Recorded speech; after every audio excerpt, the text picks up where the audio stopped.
اپنے دوستوں اور ان کے کمانداروں کو خاص طور پر ذہن نشین کرا دیں کہ عیسائی بڑی ہی خوبصورت اور جوان لڑکیوں کو جاسوسی کے لیے اور فوجوں میں بے اطمینانی پھیلانے کے لیے اور عسکریوں کو جذبے کے لحاظ سے بیکار کرنے کے لیے استعمال کر رہے ہیں۔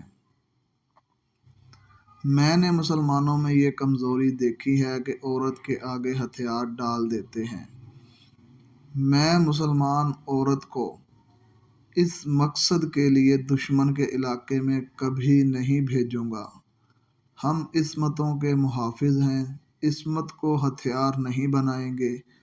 علی بن سفیان نے چند ایک لڑکیاں رکھی ہوئی ہیں، لیکن وہ مسلمان نہیں اور وہ عیسائی بھی نہیں، مگر میں عورت کا قائل نہیں۔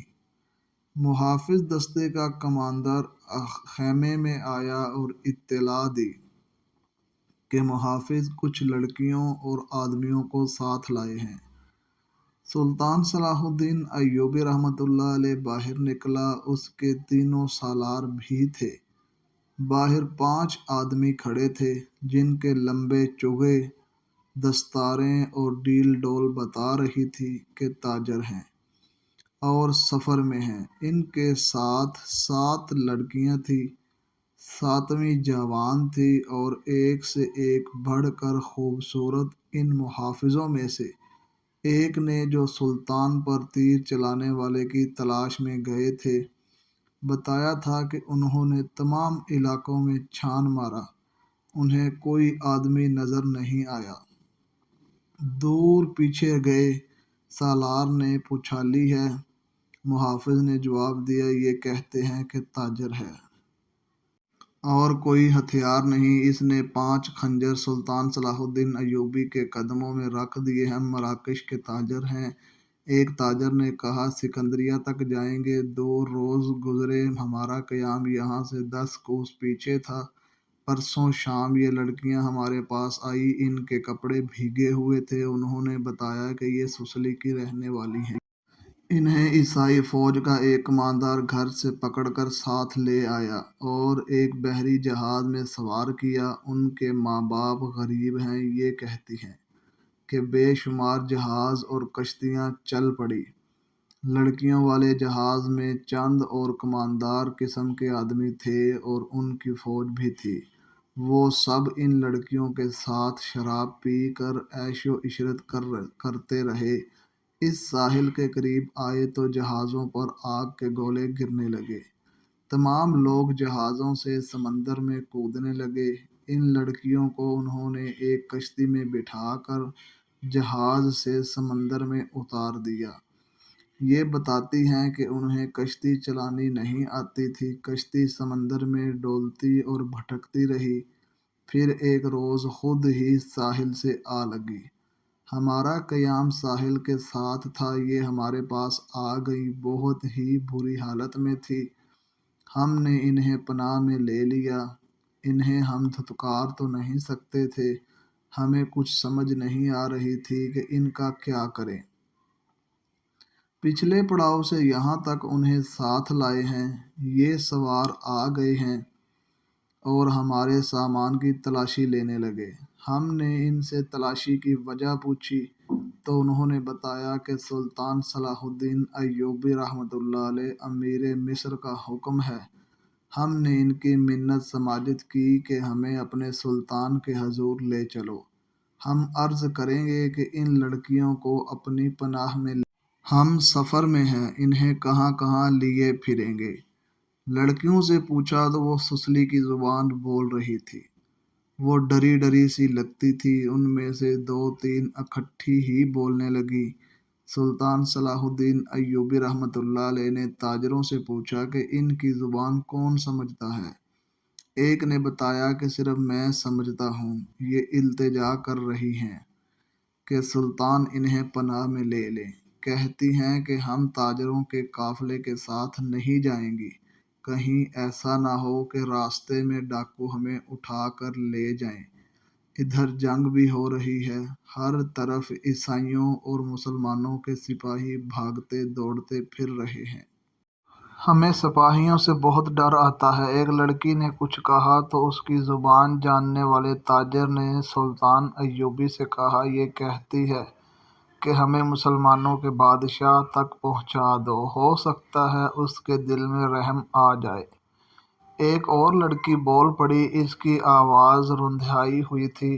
تاجر نے کہا، یہ کہتی ہے کہ ہمیں عیسائی سپاہیوں کے حوالے نہ کیا جائے۔ میں مسلمان ہو جاؤں گی بشرطے کہ کوئی اچھی حیثیت والا مسلمان میرے ساتھ شادی کر لے۔ دو تین لڑکیاں پیچھے کھڑی منہ چھپانے کی کوشش کر رہی تھیں۔ ان کے چہروں پر گھبراہٹ تھی، بات کرتے شرماتی یا ڈرتی تھی۔ صلاح الدین ایوبی رحمۃ اللہ علیہ نے تاجر سے کہا، انہیں کہو کہ یہ عیسائیوں کے پاس نہیں جانا چاہتی، ہم انہیں اسلام قبول کرنے پر مجبور نہیں کر سکتے۔ یہ لڑکی جو کہہ رہی ہے کہ میں مسلمان ہو جائے گی بشرطے کہ کوئی مسلمان اس کے ساتھ شادی کر لے، اسے کہو کہ میں اس کی پیشکش قبول نہیں کر سکتا۔ یہ خوف اور مجبوری کے عالم میں اسلام قبول کرنا چاہتی ہے۔ انہیں بتاؤ کہ انہیں مجھ پر اعتماد ہے تو میں انہیں اسلام کی بیٹیوں کی طرح پناہ میں لیتا ہوں۔ اپنے دارالحکومت میں جا کر یہ انتظام کر دوں گا کہ انہیں عیسائی راہبوں یا کسی پادری کے پاس بھجوا دوں گا۔ پادری یروشلم میں ہوں گے۔ دوسری صورت یہ ہے کہ جب عیسائی قیدیوں کو آزاد کیا جائے گا تو میں کوشش کروں گا کہ ان کی شادیاں قابل اعتماد اور اچھی حیثیت کے قیدیوں کے ساتھ کر دوں۔ انہیں یہ بھی بتا دو کہ کسی مسلمان کو ان سے ملنے کی اجازت نہیں ہوگی اور نہ انہیں اجازت ہوگی کہ کسی مسلمان سے ملیں۔ ان کی ضروریات اور عزت کا خیال رکھا جائے گا۔ تاجر نے لڑکیوں کو ان کی زبان میں سلطان صلاح الدین ایوبی کی ساری باتیں بتائیں تو ان کے چہروں پر رونق آ گئی۔ وہ ان شرائط پر رضامند ہو گئیں۔ تاجر شکریہ ادا کر کے چلے گئے۔ صلاح الدین ایوبی نے لڑکیوں کے لیے الگ خیمہ لگانے اور خیمے کے باہر ہر وقت ایک سنتری موجود رہنے کا حکم دیا۔ وہ خیمے کی جگہ بتانے ہی لگا تھا کہ 6 صلیبی سلطان ایوبی کے سامنے لائے گئے۔ وہ بہت ہی بری حالت میں تھے۔ ان کے کپڑے بھیگے ہوئے تھے، کپڑوں پر خون بھی تھا، ریت بھی۔ ان کے چہرے لاشوں کی مانند تھے۔ ان کے متعلق بتایا گیا کہ 1.5-2 میل دور ساحل پر بے سدھ پڑے تھے۔ وہ ٹوٹی ہوئی کشتی پر تیر رہے تھے۔ ایک دن کشتی پانی بھر جانے سے ڈوب گئی۔ یہ سب تیر کر ساحل تک پہنچے۔ کشتی میں 22 آدمی سوار ہوئے تھے، صرف یہ 6 زندہ بچے، ان سے چلا نہیں جاتا تھا۔ یہ صلیبی لشکر کے سپاہی تھے، وہ سب دھڑم سے بیٹھ گئے۔ ان میں سے ایک چہرے مہرے سے لگتا تھا کہ معمولی سپاہی نہیں ہے۔ وہ کر رہا تھا، اس کے کپڑوں پر خون کا ایک دھبا بھی نہ تھا، مگر زخمیوں سے زیادہ تکلیف میں معلوم ہوتا تھا۔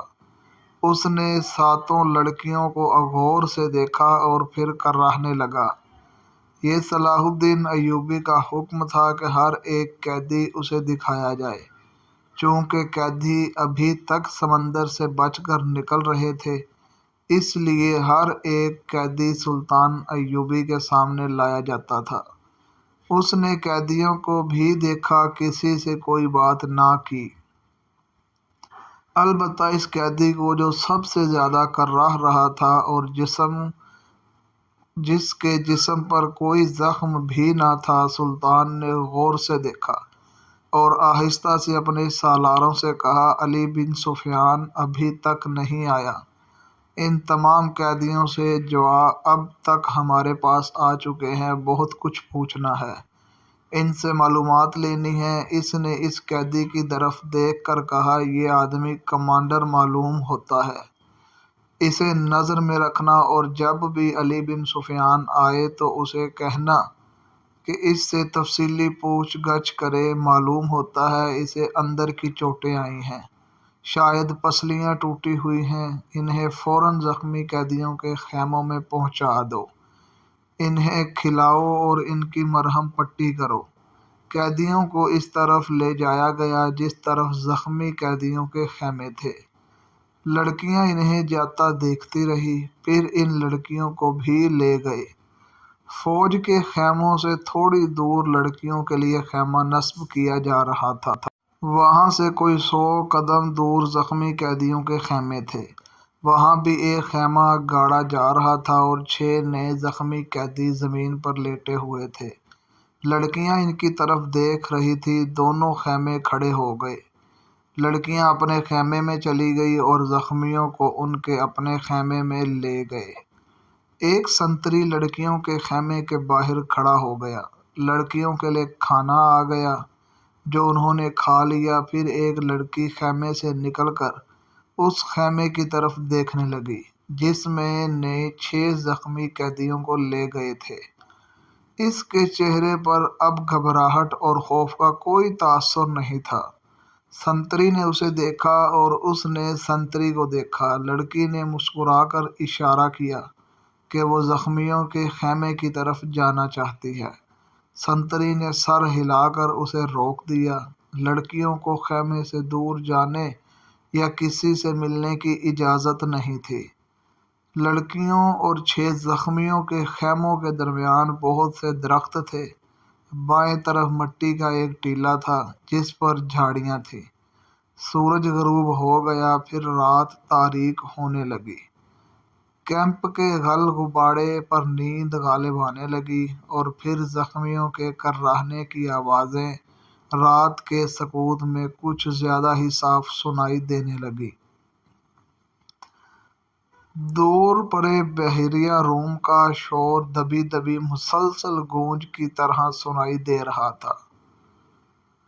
صلاح الدین ایوبی رحمۃ اللہ علیہ کے اس جنگی کیمپ میں جاگنے والوں میں چند ایک سنتری تھے یا وہ زخمی قیدی جنہیں زخم سونے نہیں دیتے تھے، یا صلاح الدین ایوبی رحمۃ اللہ علیہ کے خیمے کے اندر دن کا سماں تھا، وہاں کسی کو نیند نہیں آئی تھی۔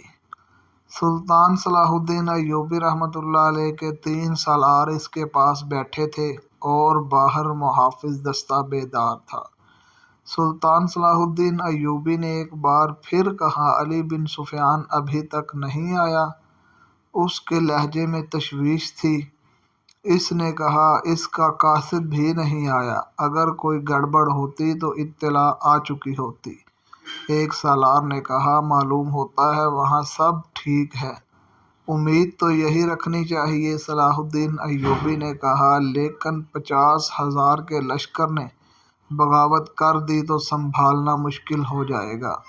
وہاں نفری 1,500 سوار اور 2,700 پیادہ ہے۔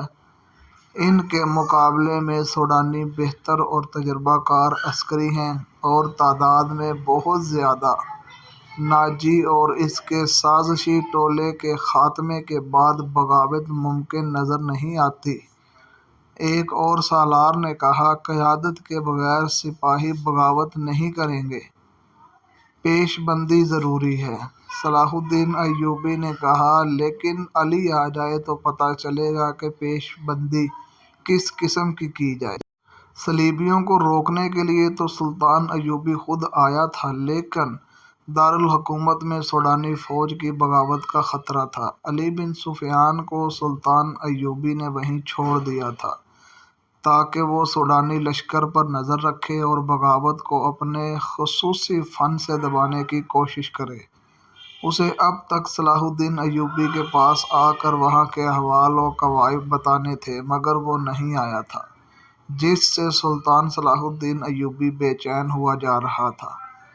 وہ جب اپنے سالاروں کے ساتھ قاہرہ کی صورتحال کے متعلق باتیں کر رہا تھا، اس کا تمام کیمپ گہری نیند سو چکا تھا، مگر وہ 7 لڑکیاں جاگ رہی تھیں جنہوں نے سلطان صلاح الدین ایوبی نے پناہ میں لے لیا تھا۔ ایک بار سنتری نے خیمے کا پردہ اٹھا کر دیکھا، اندر ردیا جل رہا تھا۔ پردہ ہٹتے ہی لڑکیاں خراٹے لینے لگیں۔ سنتری نے دیکھا وہ پوری ساتھ ہیں اور سو رہی ہیں، تو اس نے پردہ گرایا اور خیمے کے ساتھ لگ کر بیٹھ گیا۔ خیمے کے پردے کے ساتھ جو لڑکی تھی اس نے نیچے سے پردہ ذرا اوپر اٹھایا۔